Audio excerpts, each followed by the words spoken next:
इस वीडियो में हम इलास्टिसिटी को उसके मॉलिक्यूलर थ्योरी पर डिपेंड करके एक्सप्लेन करेंगे।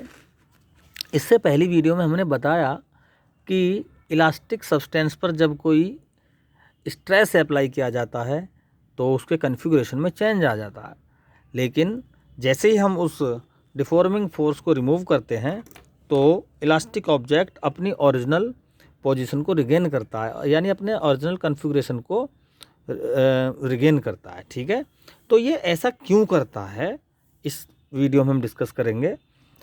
एक्चुअली जितने भी इलास्टिक ऑब्जेक्ट होते हैं वो एक स्प्रिंग की तरह काम करते हैं।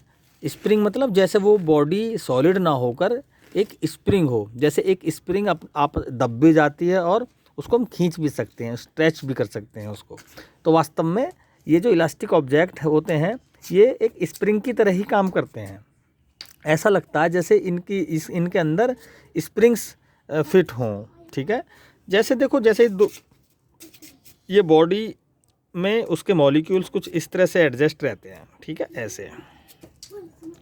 और ये जो मॉलिक्यूल हैं ये आपस में इंटर मॉलिक्यूलर फोर्सेस से अटैच्ड हैं एक दूसरे से। इनके बीच में कुछ डिस्टेंस भी होती है जिसे हम आर बोलते हैं। ठीक, अगर हम दो मॉलिक्यूल्स, हम एक मॉलिक्यूल फोर्स अप्लाई करें और इसके नज़दीक ले जाएं, यानी इस मॉलिक्यूल के इसको थोड़ा सा यहाँ से नज़दीक ले जाएं, ठीक, तो ये मॉलिक्यूल इसको रिपेल करेगा। उसी प्रकार अगर हम इस मॉलिक्यूल को इससे थोड़ी सी दूरी पर ले जाएं, यहाँ पर ले गए, तो इस कंडीशन में ये मॉलिक्यूल इसको अट्रैक्ट करेगा। ऐसा क्यों होता है? देखो, ये मॉलिक्यूल्स हैं और इसके अंदर अपने एटम्स हैं, न्यूक्लियस है, पॉजिटिव चार्जेस हैं, ऊपर बाहर इसके नेगेटिव इलेक्ट्रॉन्स भी रिवॉल्व करते हैं। ये स्ट्रक्चर होता है ना एटॉमिक स्ट्रक्चर में, ऐसा हम सब पढ़ते हैं।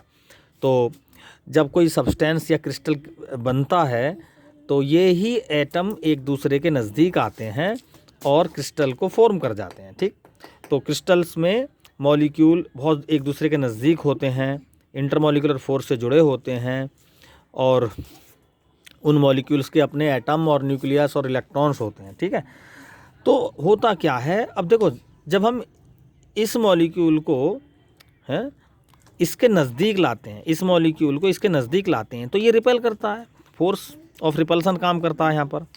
और जैसे ही हम इस मॉलिक्यूल को इससे दूर ले जाते हैं तो फोर्स ऑफ अट्रैक्शन, ये अट्रैक्ट करता है।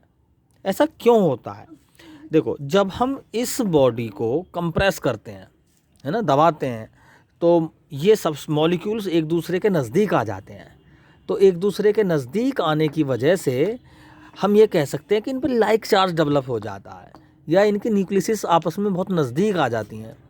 तो यानी इन पर लाइक चार्ज जैसे इंड्यूस होता है बॉडी में, तो लाइक चार्ज इंडक्शन की वजह से वहाँ पर फोर्स ऑफ रिपल्सन क्रिएट होता है।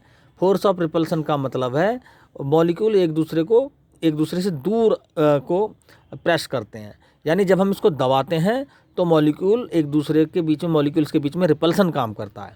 उसके विपरीत अगर हम इसको स्ट्रेच करें, खींचें इस बॉडी को, तो मॉलिक्यूल्स दूर दूर हो जाते हैं।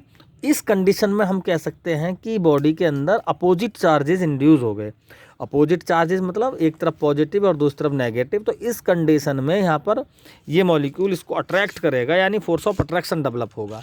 यानी कहने का मतलब ये है, जब हम किसी बॉडी को कंप्रेस करते हैं तो वहाँ रिपल्सन फोर्स क्रिएट होता है due to like charge induction, और जब हम स्ट्रेच करते हैं, खींचते हैं, तो उस कंडीशन में अपोजिट चार्ज इंड्यूस होते हैं और वहाँ पर इलेक्ट्रोस्टैटिक अट्रैक्शन डेवलप होता है ना।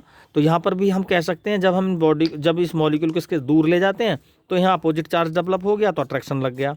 इस कंडीशन में लाइक चार्ज डेवलप हो गए तो ये रिपेल कर गया।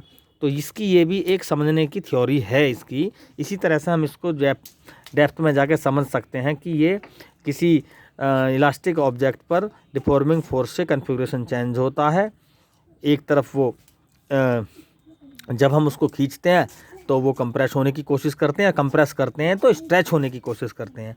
इसका मेन रीज़न यही है कि जब हम कंप्रेस करते हैं तो रिपल्सन फोर्स की वजह होती है, और जब स्ट्रेच करते हैं तो फोर्स ऑफ अट्रैक्शन यहाँ पर काम करता है। Thank you.